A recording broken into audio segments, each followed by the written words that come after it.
The live press conference of the Indian Meteorological Department has just started in New Delhi. Let's just listen in to what is the latest situation. की आंख शहर के ऊपर है, इसलिए वहाँ बारिश रुकी हुई है। एक घंटे पश्चात जो बैक फ्लो, जब सेकंड वॉल क्लाउड आएगा तब दोबारा तेज़ हवाएं और बारिश देखी जाएगी। इसके प्रभाव से उत्तरी तटीय आंध्र प्रदेश के ज़िले, जिसमें कि श्रीकाकुलम, विजयनगरम, विशाखापट्टनम, पूर्वी गोदावरी और पश्चिमी गोदावरी, ये सभी प्रभावित हैं। लेकिन ज़्यादा प्रभाव क्योंकि ये विशाखापट्टनम से क्रॉस कर रहा है, वहीं पर है। जहाँ तक तटीय उड़ीसा का प्रश्न है, वहाँ हवाएं इतनी तेज़ नहीं है, लेकिन आगे चल कर के दक्षिणी उड़ीसा जो है वो भारी बारिश वहाँ होगी। और जो प्रभावित ज़िले होंगे वो मलकानगिरी, कोरापुट, रायगढ़, कालाहांडी, नबरंगपुर, कंधमाल और जो तट के दो ज़िले हैं गंजाम और गजपति। मोटा मोटी ये ज़िले जहाँ की चक्रवात का प्रभाव रहेगा। चक्रवात 6 घंटे के पश्चात, अभी 1 बजे के 6 घंटे के पश्चात यानी शाम तक काफ़ी कमज़ोर हो जाएगा और इसकी जो हवा की गति है वो आधी हो जाएगी और उसके 6 घंटे बाद में फिर आधी हो जाएगी। लेकिन बारिश का दौर जारी रहेगा। बारिश 13, 14, 15 तारीख भी ये लो प्रेशर के रूप में उत्तर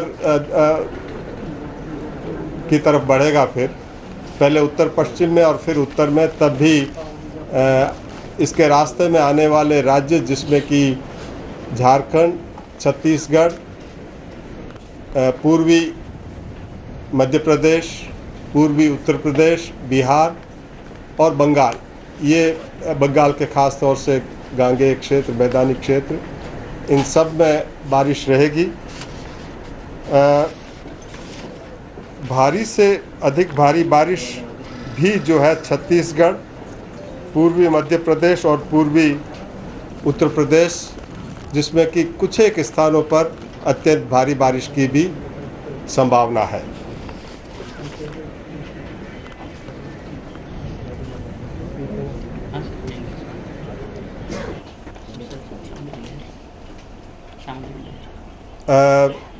समुद्रिक जो सर्ज है वो करीब 1.5 मीटर, करीब 1.5 मीटर, 1 से 2 मीटर का जो तो अलग अलग तट पे एवरेज 1.5 मीटर है और ये अभी जारी रहेगा।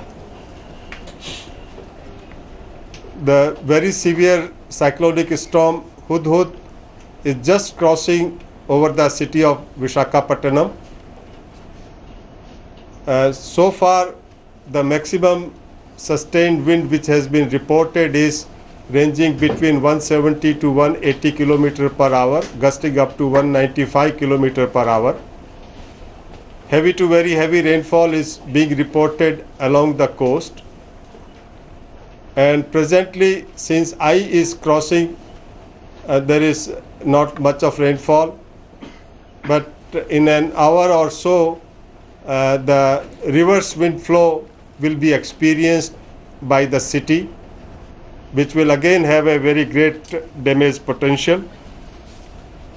Under the influence of this very severe cyclone, the northern coastal districts of Andhra Pradesh, including Srikakulam, Vijayanagaram, Visakhapatnam, East and West Godavari, are bracing with the high wind speed and heavy to very heavy rainfall. As far as Odisha is concerned, the coast is not experiencing very high wind speed. The winds are of the order of about 60-70 kilometer per hour.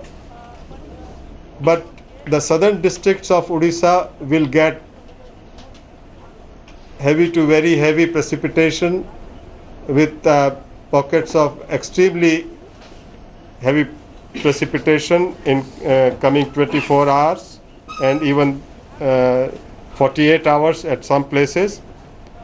And the districts which will receive this kind of weather include Malkangiri, Koraput, Nabarangpur, Kalahandi, Raigada, Kandal and Fulbani. And this is besides the two coastal districts of Ganjam and Gajpati. The relief and rescue operations, because the aircraft and helicopter operations over the city of Visakhapatnam are very critical, and we are expecting that 13th morning the city the aircraft will be able to operate, because by that time wind speed will be lesser. However, from the cyclone after crossing the coast will lose its intensity very rapidly, because it is a mountainous terrain. Within 6 hours it will become a cyclonic storm, losing the wind speed by about 50% and further lose another 50% in next 6 hours. By that time it will become depression. But as a low pressure, it will continue to move first northwestwardly direction and then will have a more northerly component. And in its course of movement in coming 3 days, that is 13, 14 and 15 of October, it is likely to impact states like Jharkhand, Chhattisgarh, Telangana, including East Vidarbha, East Madhya Pradesh, East Uttar Pradesh, Bihar and Gangetic West Bengal. While in course of movement of this remnant of this cyclone will cause widespread rainfall activity over Chhattisgarh, East MP and East UP, and fairly widespread rainfall over Bihar, Jharkhand, Gangetic West Bengal and eastern parts of Vidarbha and Telangana. Heavy rainfall warning is also issued for few places over Chhattisgarh and Madhya Pradesh and eastern Uttar Pradesh, and isolated heavy to very heavy rainfall is also likely to occur over Bihar, Jharkhand and Telangana, besides the states of Odisha and Andhra Pradesh. That is it. Sir अभी तक इसकी maximum speed wind की क्या calculate की गई है, minimum कितनी है और जो इसका इम्पैक्ट है कितने हफ्तों तक रहने वाला है और किन किन स्टेट्स को ज्यादा इम्पैक्ट पहुंचाएगा, ये आंध्र प्रदेश और उड़ीसा के अलावा? जहाँ तक विंड की बात है, जैसा मैंने कहा कि ये बहुत तीव्रता से घटेगी। अभी जो देखी गई है वो 170 से 180 किलोमीटर प्रति घंटा, गस्टिंग अप टू 195 किलोमीटर प्रति घंटा, यही विशाखापट्टनम में देखी गई है। और जैसे जैसे आप केंद्र से दूर जाते हैं, दोनों तरफ उत्तर और दक्षिण की तरफ हवा की गति और ये कम हो जाती है। और ये भी कहना चाहूँगा कि जो पूर्वानुमान था लगभग वैसा ही, चाहे वो समय हो लैंडफॉल का, चाहे स्थान हो, चाहे तीव्रता हो, तीन जो महत्वपूर्ण पैमाने हैं। और हमारे मॉडलर्स बैठे हैं, मॉडलर्स ने जिस तरह से मॉडल चलाए और जो हमारे फोरकास्टर्स ने जिस प्रकार बताया, लगभग कॉपी बुक स्टाइल में ये आया है। लेकिन सर आपने बताया था 155 किलोमीटर। हाँ, शुरू में हमने पहले कहा था। सर वो टाइम के पहले आ गया, 12 बजे एक्सपेक्टेड था, सवा 11:20। अभी क्रॉस कर रहा है, अभी क्रॉस कर रहा है।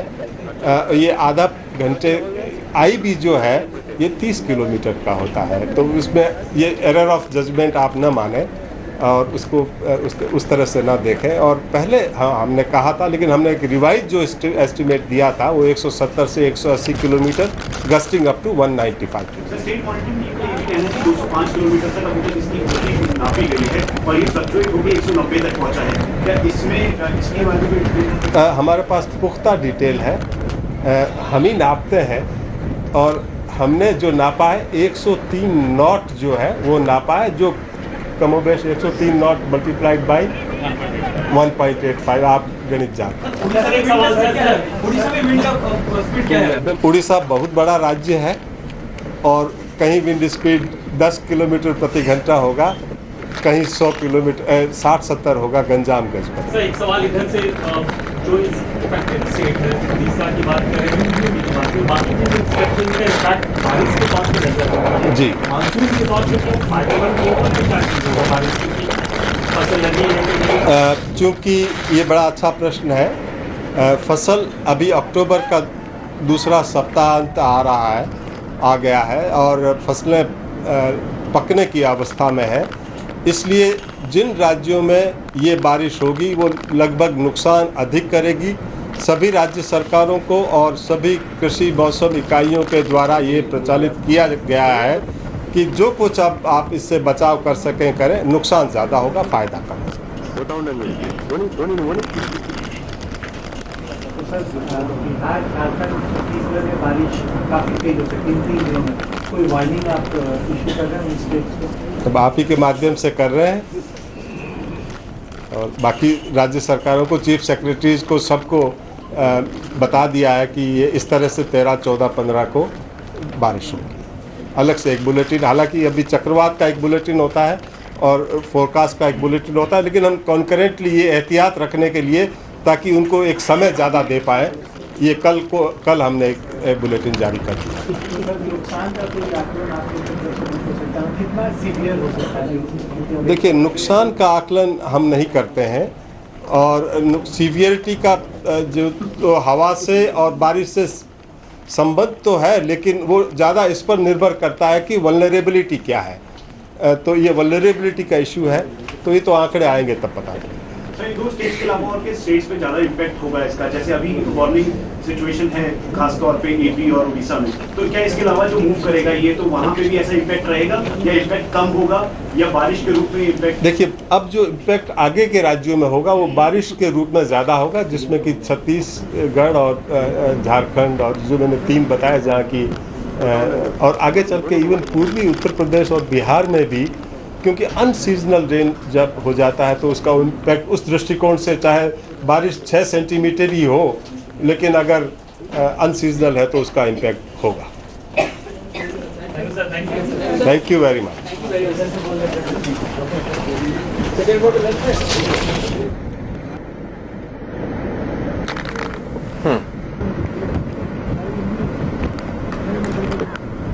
Right, so that was the IMD chief LS Rathore giving us a lowdown on what is the situation on the ground in Andhra Pradesh and Odisha, the 2 states which have been battered by cyclone Hudhud. Just to take you over some of the points that he mentioned, he says that the eye is crossing. So at this point in time, there is no rainfall taking place in the north coastal districts of AP.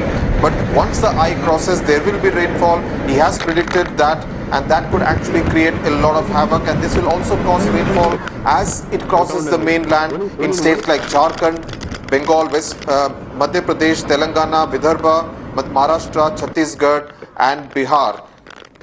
He has said that it's a very severe cyclonic storm with wind speeds up to 170 to 180 km per hour, gusting up to 195 km per hour. Manogya Loiwal joins me from Gopalpur in Odisha. Manogya, there was LS Rathore, the IMD chief, talking about the effect of the cyclone as it is crossing the east coast of India near Vishakhapatnam. Now, as the eye of the storm is crossing, the rainfall is a little less, but yes, he also predicted the serious threat of flooding in most parts of Odisha. Now, what is the sense that you're getting from the ground over there, and how is the district administration preparing for that?